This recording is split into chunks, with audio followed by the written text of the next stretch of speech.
We want your farm, your land, your food. WEF.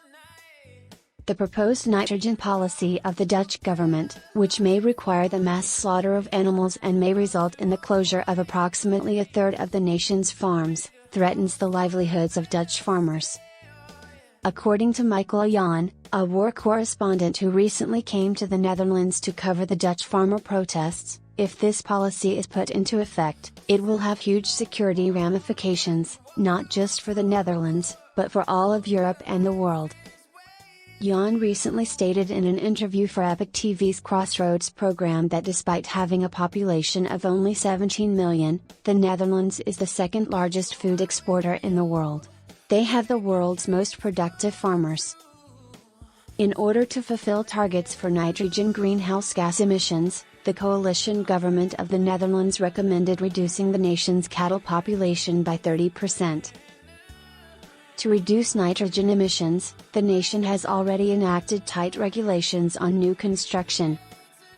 According to the Dutch bank Rabobank, these new obstacles have slowed home construction in the Netherlands, worsening a housing crisis in the heavily populated coastal country.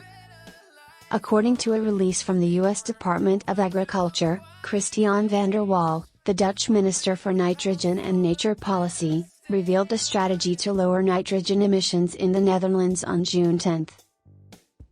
The statement read, "Depending on the location, the Dutch provinces are responsible for developing commensurate measures to accomplish nitrogen emission reductions between 12 and 70%.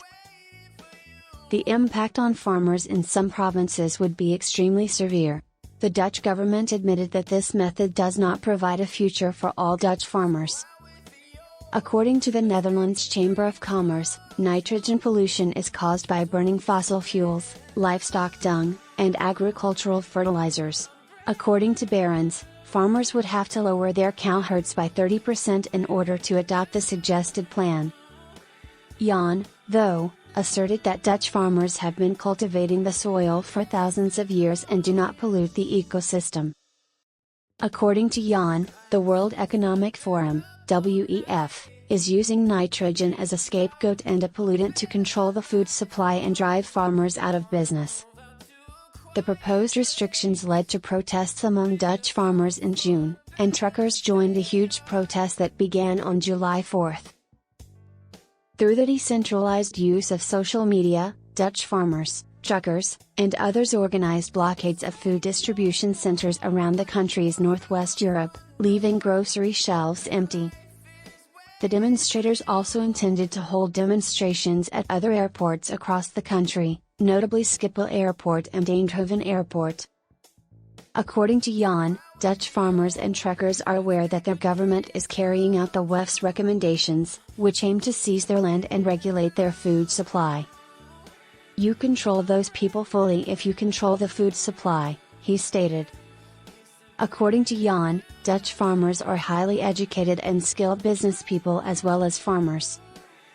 They are aware that losing will result in their losing their source of income and that their loss will have an impact on many generations, he said.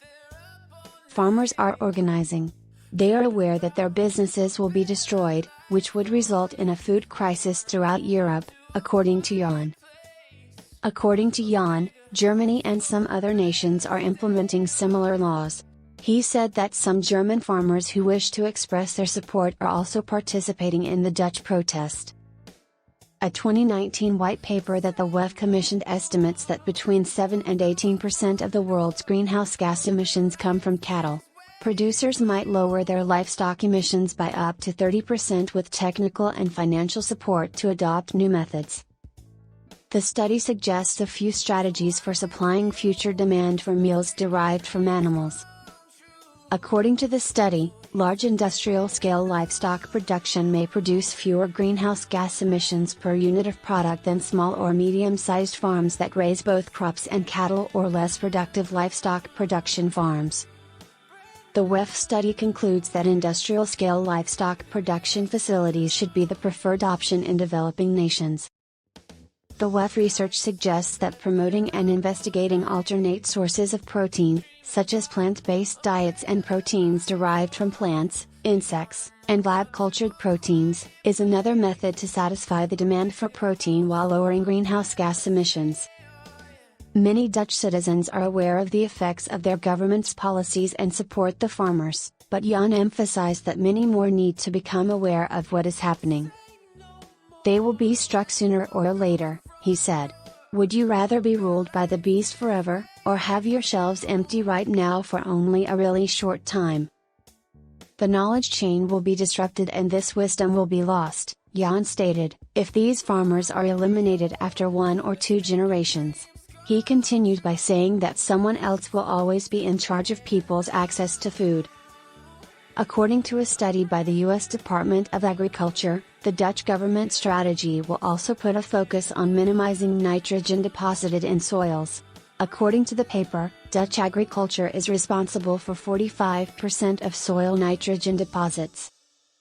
The Dutch government will intervene if the provinces do not come up with remedies within a year, even though the Dutch provinces are expected to come up with measures to address the problem. According to the report, the government has already set aside money to purchase farms from their current owners.